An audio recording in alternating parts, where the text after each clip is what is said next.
Speaking of Adultitis Fighters Unite, Julie, Rhodey, or Rode, sorry, either way, I said, I just made wishes today with dandelions. Oh, So wow. that's awesome. Cool. Which makes me wonder where you're from, because we certainly don't have those. Yeah, they're here. long gone here, Yeah, that's for they sure. must be farther down south than us. Got Yes. some drawings that came in last week. Obviously, we didn't get to show them last week because we were on location, didn't have all of the same segments, but had a chance to put them up here. Lisa, Yes. is a good one here. Yeah, and I think does the little bass say "pop with joy"? Is that Oh what yeah, I see? it's like yeah. a what do they Like call a it? Jack in the Box. Yes. Yep. Very cute. It's great. And Stephen with a then- very colorful one here. I love all those Like colors. that one. And the Very little psalm he put on there. Jubilant. Very cool. Coming out of a tuba, it looks like, by the way. Hey, little So, Kathy there's Rose. that, yep. He's gotta love the horned instruments. You Yep. know? Lisa with coming out of the cake. She did a good job there Love with the that. frosting like that. And I think we had Mhm. one more. Yeah, Tracy. That cake is cool too. Very cool. Surprise! Very cool. I like that one. I like them all. Mhm. Good job. And I like her little notebook. I wonder if you're doing all of them in a notebook like that. I love to see what people have going, because I know at this point we're up to like 23 different Let's Draw segments. So if you've got a little system, it's kind of fun to see. Yes, and of course, if you drew the cactus, What did we draw? if you drew that tonight, or if you're watching the replay and you draw it, just get it in by next show. Got a week to share it. We love to share your art with the rest of the crew. Steven said that was a trumpet, not a tuba. So we need some orchestra. The scale is hard. It's a freaking whale. It's hard to know. Sorry. Speaking of Steven, he sent me this meme a is while cool. ago, and I really liked it. When you grow up, people stop asking you what your favorite dinosaur is. They don't even care. And it was sort of like part of a theme we wanted to talk a little bit about tonight was how, when you get older, the whimsy just sort of dies away, right? Yes. People stop asking you what you want to be when you grow up. What's your favorite color? Right? They ask you what you do, I Which guess. is But that's not boring. the same. They don't ask you what your dreams are.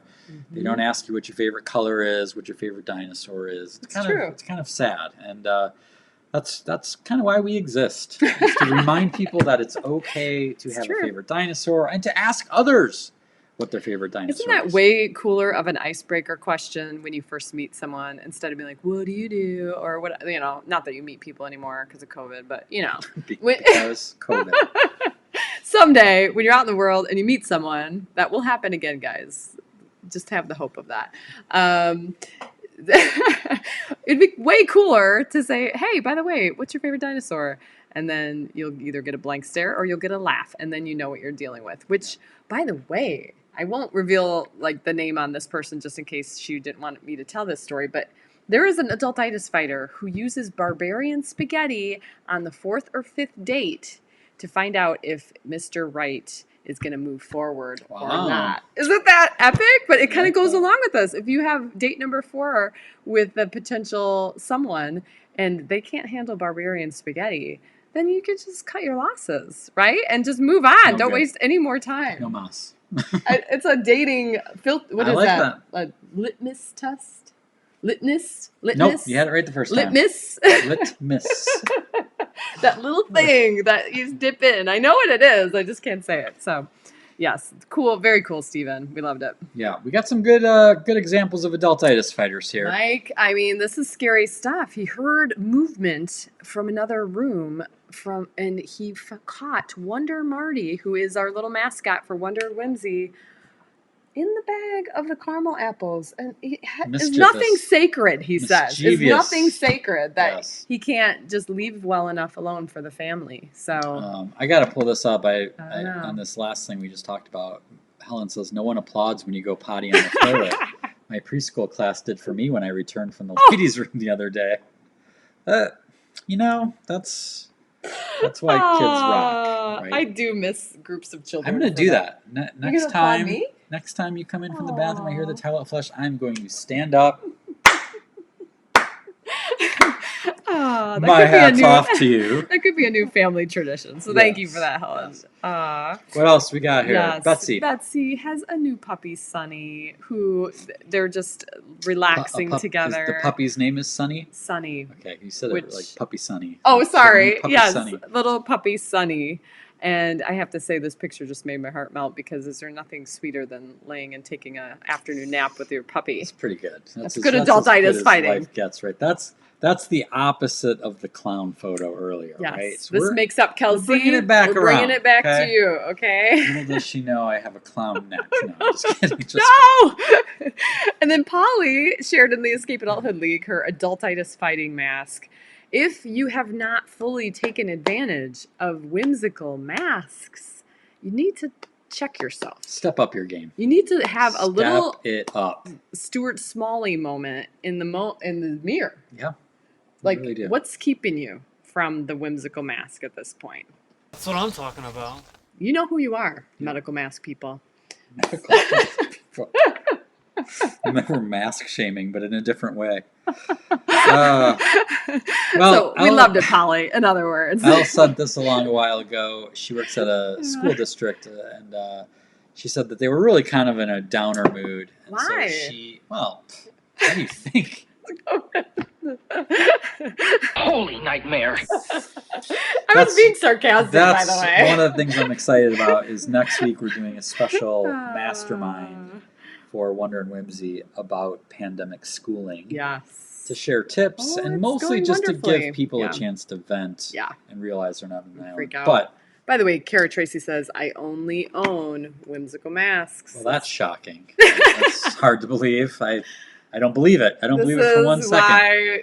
This is why you and Paul are here every week, right? This is, So yeah, Elle, it was very simple. She just saw everyone was kind of in a downer mood, and then she made up these little things with the Tootsie guy, by the way. He's right here. We love him. Yeah. Dude. Obviously, you did a whole painting on this concept of the Tootsie Pop. Yeah. Oh, he's so cute. Mm-hmm. What's his name? Oh. Mr. Owl. Mr. Owl. Does he have a name? Somebody find out. He's got the little graduation. Yeah. Does he always have that? He's just Mr. Owl. He does. But anyway, it says on the label there, Mr. Owl. Okay. She says, we can lick this. Bring it on. 2021 school year. Stay strong out there. And she gave one of those to everybody and sent out a follow-up email of encouragement. So it reminds me of Jill Bodwin, who literally wore a motorcycle helmet and handed... Are you going to creepily do that? It's like... Dr. Evil. Yeah. I was thinking of mice and men, but No, I'm not going to kill it. So Jill Bodwin, amazing adultitis fighter who attended our first Escape Adulthood Summit way back in 2012. She literally put on a motorcycle helmet and handed everyone bouncy balls on the first day of school because everyone was mad at her about something. She was a director, the something boss. Out of her control, but she took responsibility for it. And she put on the song "Hit Me With Your Best Shot." And then she literally let everyone throw bouncy balls at her. I assume they didn't hit her body. I wasn't there. Oh, they were all over. Oh, yeah. Jill. It was remarkable. By the way, Jill just retired, so congratulations. It was a beautiful thing. It was a great example of leadership. But again, another reminder, just like this from Elle. Yeah. What little things we can do just to creativity bring and leadership, some whimsy and light and hope to others. Yeah, those little things make a big difference. Yep, for sure. And then this photo is a little hard to decipher, but this has a good story. Kim. This is, I don't know, hundreds and hundreds of enamel pins. I talked with Jo this morning. She's a member of our Wonder and Whimsy Society, and she was telling me about when she was a speech language pathologist in the school. She's retired now. She would wear one of her collected pins. She's got over 500, which I love. Talk about adult whimsy. She's not lying. No, and this was one of 2 photos she sent us of groups of pins. But she said she would wear one every day, and it would be a little conversation starter, speech pathologist with the students, and it would, ignite new conversation, and it was a whimsical thing she would do. And now that she's been retired for 8 years, she misses that whimsy. And so she kind of challenged herself in our conversation of saying, I think I'm going to do something with the pins. I think I want to do. And she also mentioned that when she retired, she kind of got grouped into this kind of older woman mentality that whimsy is only found in your grandkids. And she's like, that's not true. I think we have a lot of control over our whimsy, and it doesn't always have to tie to grandkids. Which, by the way, they do provide a lot of whimsy. But what if you don't have grandkids and even if you do, you're Why not with them every rely on second of the grandkids? day, Come on. right? So I just Huh. loved her self-challenging thought process of like whimsy is to be found every day. And she remembered something that she did appreciate with being around kids, that they love this. So she loves it too, and she wants to bring it back. So a long Love way it. to say whimsy is possible no matter how old you are. Yep. Right? So thank you for your example, Joe, and good luck to your surgery coming up. We hope it goes well. So Yeah, well, that reminds me of we have some enamel pins on our store. This is an old graphic. These I aren't love exactly these. new. Hey, you're wearing that shirt. Yes, I am. But we have some limited edition enamel pins on our store. We have Boss Lady and Do the Work with the Push Up Dude, Push-up Good dude. Fortune, and of course Holy Guacamole. And I think the Boss Lady one is almost gone. Yeah, I we think only most buy of so them are many, and almost then gone. they just run out, and we don't order them again because they're kind of a pain to order. So Yeah, it's so just limited edition. if you're inspired by Joe and want to add a little flair, a little whimsy Right? to your wardrobe, It's a conversation starter. Good way to do it.